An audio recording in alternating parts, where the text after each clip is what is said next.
Kembali ke masa sekarang, King menyesal tidak sempat meminta maaf kepada Fei karena sudah bersikap kasar kepadanya. Singkat cerita, Zhu Yan bersama Wen Xiao menggunakan kekuatan pelindung perintah Baize untuk menghancurkan segel Dewi Baize di sana. Dengan begitu, King bisa bebas dan tidak terkurung lagi.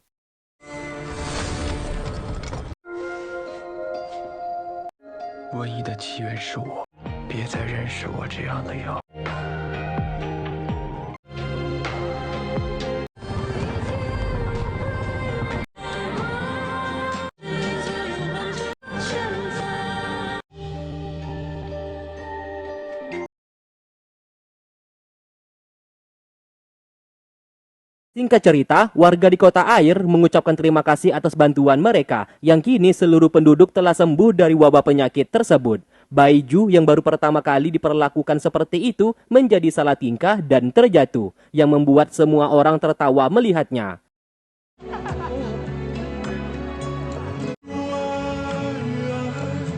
Sesaat, Zhao datang ke sana dan memegang sebuah surat dari Biro Penangkap Siluman. Dan hal itu dilihat oleh Wen Xiao di sebelahnya. Tentu saja ia sadar ada yang tidak beres terjadi. Di malam hari mereka berdua bermain kembang api bersama, merayakan keberhasilan mereka. Semenjak itu, hubungan Zhu Yan bersama Wen Xiao semakin lama semakin dekat satu sama lain.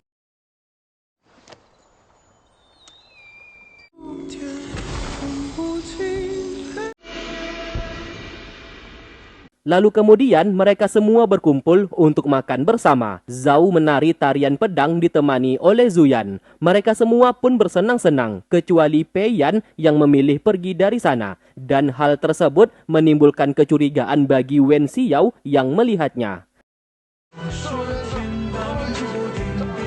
Tepat di tengah malam, Zhao bersama Wen Xiao sengaja mengajak mereka semua untuk bermain jujur-jujuran menggunakan sebuah alat. Siapapun yang terpilih harus berkata jujur, karena alat yang digunakan dapat mendeteksi kebohongan. Semuanya itu memang sudah disetting oleh Zhao bersama Wen Xiao, supaya Pei Yan terpilih untuk berkata jujur.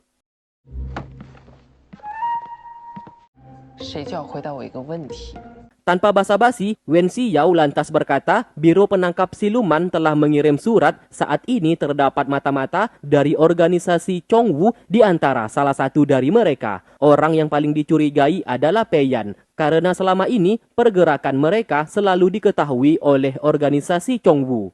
Kecurigaan pertama, Pei Yan sengaja menceritakan kisah tentang kota air kepada Yinglei, sehingga di saat Yinglei menteleportasi mereka semua untuk pergi ke kota Kunlun, justru Yinglei salah lokasi karena terus kepikiran tentang kota air yang diceritakan oleh Pei Yan. Kecurigaan kedua, di saat Baiju diculik, Zhao bersama Zhu Yan berusaha mengejarnya. Mereka semua pun sempat ingin menyusul, namun dihentikan oleh Pei Yan. Kecurigaan yang ketiga, Pei Yan menyuruh Wen Xiao bersama Zhu Yan untuk jalan terlebih dahulu saat sedang mencari keberadaan Zhao, sehingga membuat Zhu Yan bersama Wen Xiao terjebak dan mereka pun berpisah. Pei Yan lantas menjawab kalau ia bukanlah mata-mata seperti apa yang dituduhkan. Seketika alat pendeteksi kebohongan mengetahui Pei Yan tidak berkata jujur. Pei Yan lantas mengambil alat tersebut dan menghancurkannya. Lalu ia pun menunjukkan sebuah tato di tangan kirinya yang merupakan sebuah tanda kalau ia pernah bergabung ke dalam organisasi Chongwu. Namun itu bukan rahasia lagi karena mereka semua tahu akan hal tersebut. Apabila ia memang benar mata-matanya, untuk apa ia mengambil resiko pergi bersama mereka, bahkan ikut bertarung yang hampir menghilangkan nyawanya sendiri. Dan satu hal lagi, saat dulu orang yang mengajaknya untuk bergabung ke dalam Biro Penangkap Siluman adalah Wen Xiao. Apabila mereka tidak percaya, ia siap meninggalkan Biro Penangkap Siluman dan pulang hari ini juga.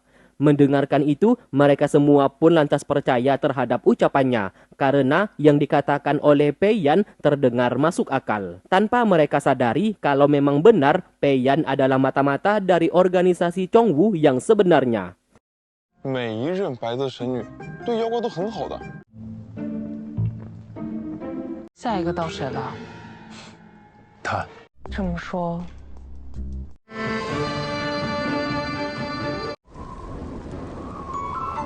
走吧。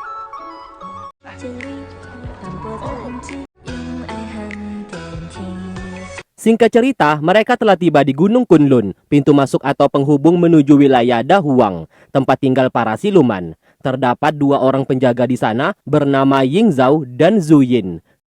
Ternyata Ying Zhao adalah kakeknya Ying Lei, penjaga Gunung Kunlun. Sesaat, Ying Zhao memarahi Zhu Yan dan mengejarnya karena sudah pergi cukup lama dan baru kembali sekarang. Sama seperti Ying Lei, Zhu Yan juga menganggap Ying Zhao seperti kakeknya sendiri.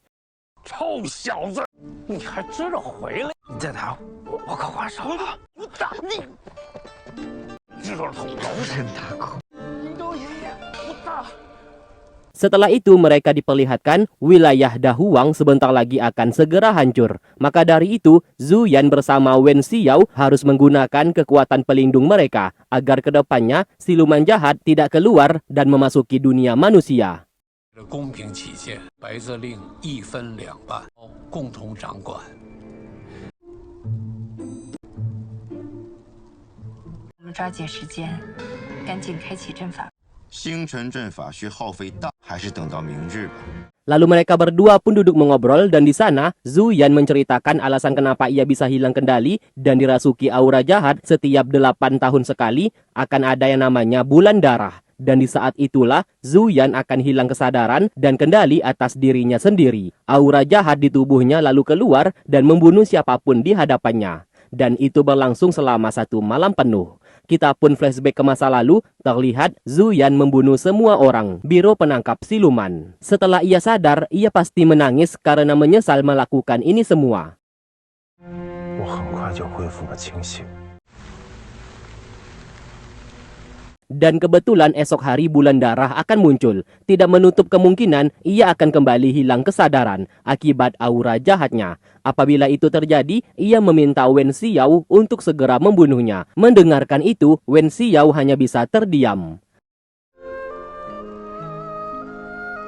Di malam hari, Zhu Yan menghampirinya yang dimana ia hendak mengajarinya jurus atau teknik dari pedang pemusnah siluman. Zhu Yan lalu menggunakan kekuatannya dan dimasukkan ke dalam tubuh Zhao. Dari sanalah Zhao melihat teknik pedang pemusnah siluman seseorang yang menggunakan topeng putih. Dan pria itu adalah leluhurnya Zhao.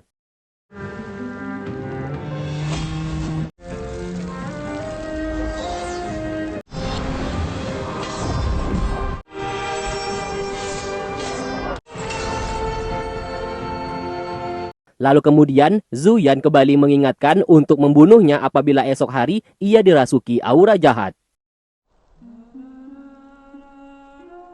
想让你杀了我。 Singkat cerita, esok hari pun tiba. Zhu Yan bersama Wen Xiao sudah bersiap untuk melakukan ritual menggunakan kekuatan pelindung perintah Baize. Sementara Zhao bersama Ying Lei diperintahkan untuk menjaga pintu masuk. Ritual pun segera dilakukan dan akhirnya seluruh wilayah Dahuang mulai disegel kembali.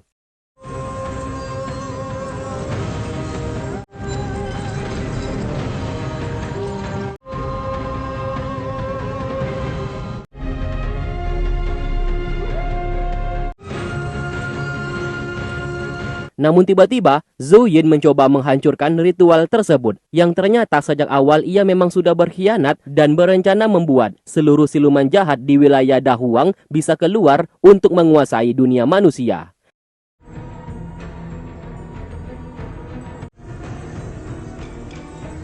Sedangkan di luar, pasukan milik Bambang dari organisasi Chongwu telah datang menyerang. Tidak hanya itu, pasukan di sana sudah dirasuki aura jahat yang membuat mereka tidak bisa mati dan akan terus bangkit kembali. Zhao bersama Ying Lei mau tidak mau harus ekstra kerja keras untuk menghadapi mereka. Menit 33 lewat 23. Sementara di dalam, seorang pemuda datang ke sana dan orang tersebut adalah Li Lun yang merasuki tubuh seseorang.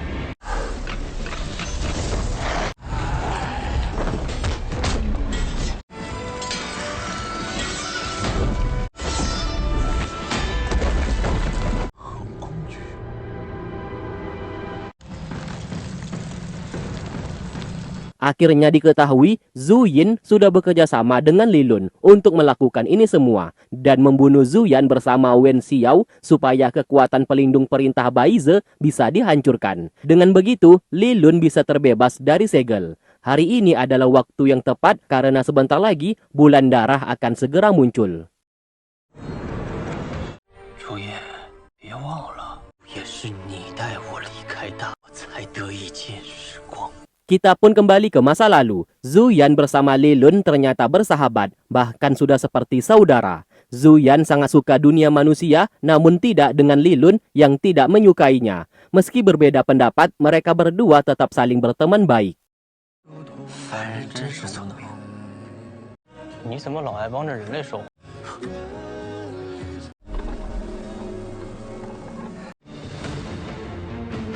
Kembali ke masa sekarang, Zhu Yan mengeluarkan sedikit darahnya dan ia lempar ke arah luar sehingga mengenai pedang milik Zhao. Melihat itu, Zhao teringat akan tadi malam, Zhu Yan sempat berkata apabila ia memberikan darahnya, itu sebuah tanda ada masalah yang terjadi dan memintanya untuk menjaga pintu masuk Gunung Kunlun.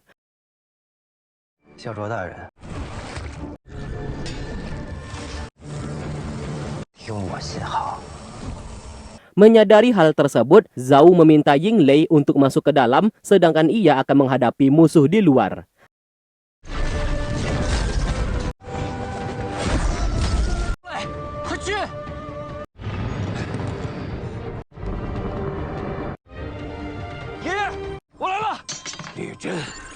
Lalu kemudian, Yinglei bersama kakeknya memperkuat formasi supaya pelindung perintah Baize tidak hancur, sehingga ritual itu pun bisa dilanjutkan kembali. Namun sayang apa yang mereka lakukan sudah terlambat. Langit tiba-tiba menjadi gelap, yang dimana itu sebuah pertanda gerhana bulan darah akan segera muncul.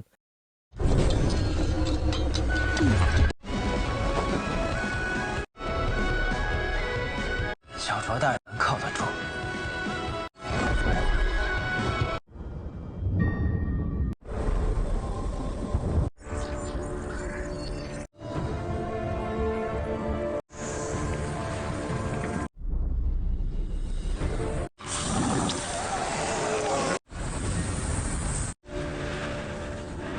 Seketika aura jahat dari seluruh penjuru dunia mulai berkumpul dan memasuki tubuh Zhu Yan. Tak lama kemudian, Zhao masuk ke dalam. Alangkah terkejutnya ia saat melihat Zhu Yan sudah hilang kesadaran dan dikuasai aura jahat. 陈月照，他被戾气控制了，丹瑶。回调白泽令，我们的梦想就要实现了。 Melihat ada kesempatan, Zhu Yin segera menghancurkan kekuatan pelindung perintah Baize. Dan seketika, segel yang membelenggu Li Lun selama ratusan tahun kini sudah hilang, dan ia pun bisa bebas.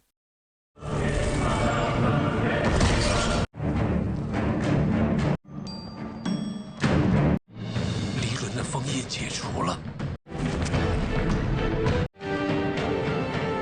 Karena hilang kendali, Zhu Yan hendak membunuh Zhu Yin. Awalnya, Zhu Yin mencoba mengendalikannya, namun perbedaan kekuatan yang sangat jauh, ia pun tewas terbunuh karena mantra ucapan sihir milik Zhu Yan yang begitu sangat kuat.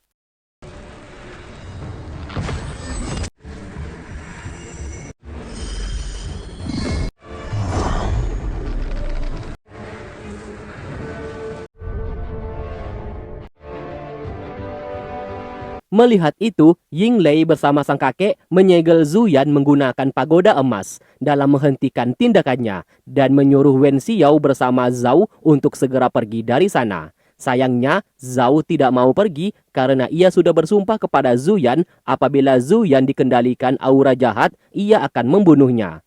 Wen Xiao meminta Zhao supaya tidak melakukannya, namun sayang sudah tidak ada pilihan lain. Hanya dengan membunuhnya, maka Zhu Yan bisa dihentikan. Sesaat, Li Lun berkata, Zhu Yan adalah orang yang membunuh Dewi Baize, gurunya Wen Xiao. Ia pun memberikan sedikit ingatan masa lalu kepadanya. Di saat itu, Li Lun tidak terima Dewi Baize menyegel wilayah Dahuang. Karena baginya, siluman harus bisa hidup bebas, pergi kemanapun yang mereka sukai. Wen Xiao datang untuk menghentikan, namun ia dengan mudah dilumpuhkan oleh Li Lun. Pertarungan sempat terjadi, Zhu Yan datang menghentikan Li Lun, yang membuat Li Lun merasa kecewa karena ia memilih untuk membantu Dewi Baize.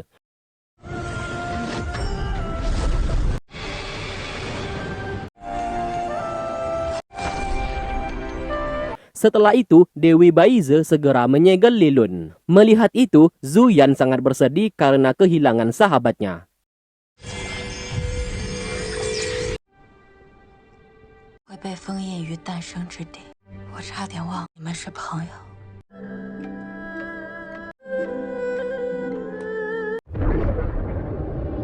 Tak lama kemudian, gerhana bulan darah muncul yang membuat Zhu Yan hilang kendali dan dirasuki aura jahat.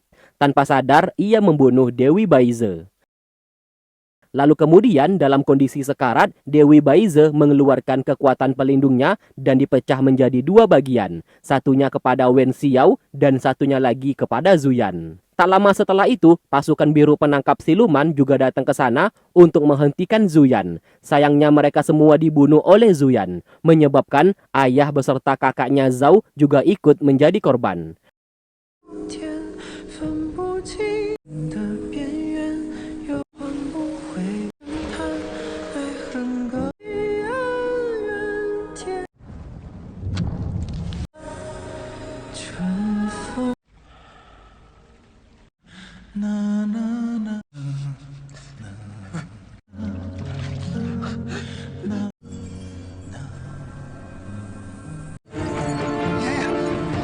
Kembali ke masa sekarang, Lilun ditembak anak panah oleh Pei Yan yang datang ke sana. Melihat itu, Lilun menjadi marah dan segera menyerangnya. Tiba-tiba, Pei Heng muncul kembali untuk membantu sang kakak.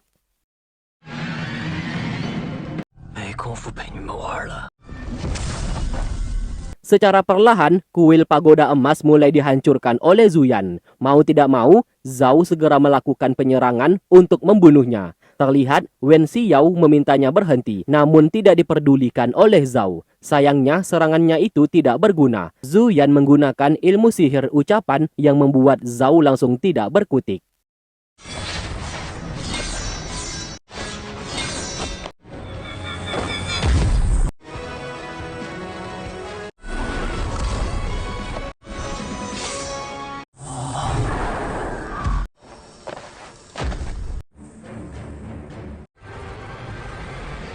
Siapa sangka dari arah belakang, Zhao menusuknya. Ternyata tadi malam, Zhu Yan sudah mengajari kemampuan untuk kebal terhadap ilmu sihir ucapan miliknya. Itulah alasan kenapa Zhao bisa bangun kembali dan menusuk Zhu Yan dari belakang. Karena hal tersebut, Zhu Yan bisa sedikit mengendalikan dirinya dan meminta Ying Zhao untuk segera membunuhnya. Namun sayang, Ying Zhao tidak sanggup untuk melakukan hal tersebut dan ia pun memilih menggunakan sebuah formasi supaya Zhu Yan bisa sadar kembali, namun hal itu juga akan mengorbankan dirinya sendiri. 杀了我！快！孩子，爷爷要走了。爷爷，发香。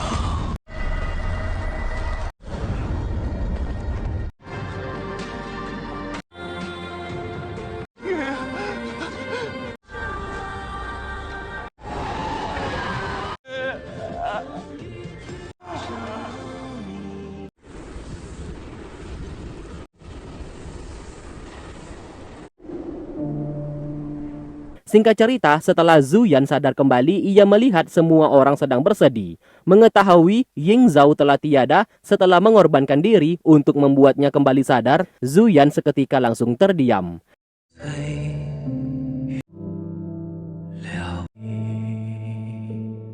你一定要杀了！ 哪有那么大本事啊？ Setelah itu mereka duduk di luar. Ternyata alasan kenapa Pei Heng bisa bangkit karena Zhu Yan sempat memasukkan sedikit kesadarannya ke dalam boneka tersebut. Setidaknya Zhu Yan sudah menghabiskan kekuatan sihir sebanyak 1000 tahun untuk melakukan hal itu. Sedangkan Zhu Yan hanya bisa berdiam diri mengingat kenangan masa lalu saat bersama Ying Zhao yang sudah ia anggap seperti kakeknya sendiri.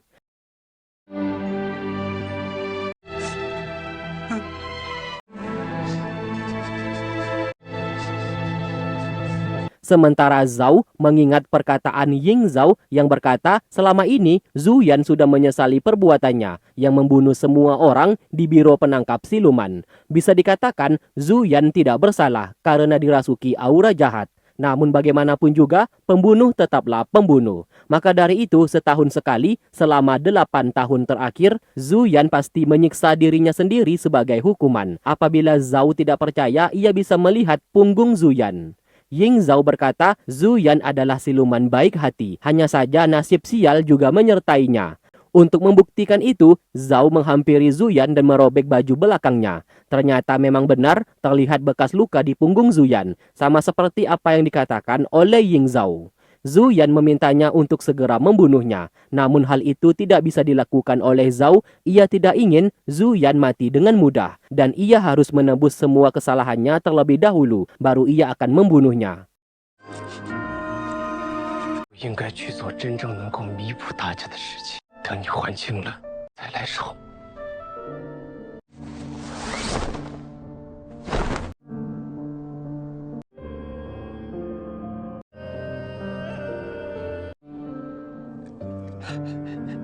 Setelah itu, Zhao menemani Yinglei yang masih bersedih atas kematian kakeknya. Yinglei berusaha untuk mengikhlaskan dan tidak mau menyalahkan Zhu Yan karena ia sadar Zhu Yan juga pasti sangat bersedih saat ini. Zhao berkata ia juga kehilangan orang-orang yang ia sayangi. Meski awalnya memang berat, namun lama-kelamaan mereka pasti bisa mengikhlaskannya. Hanya dengan begitu mereka bisa melanjutkan hidup di masa depan, tidak terpuruk oleh rasa kesedihan.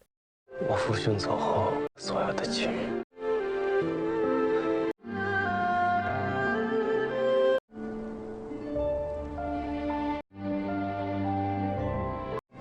成功毁掉白泽令，下一步周的内丹到手了，必定成功。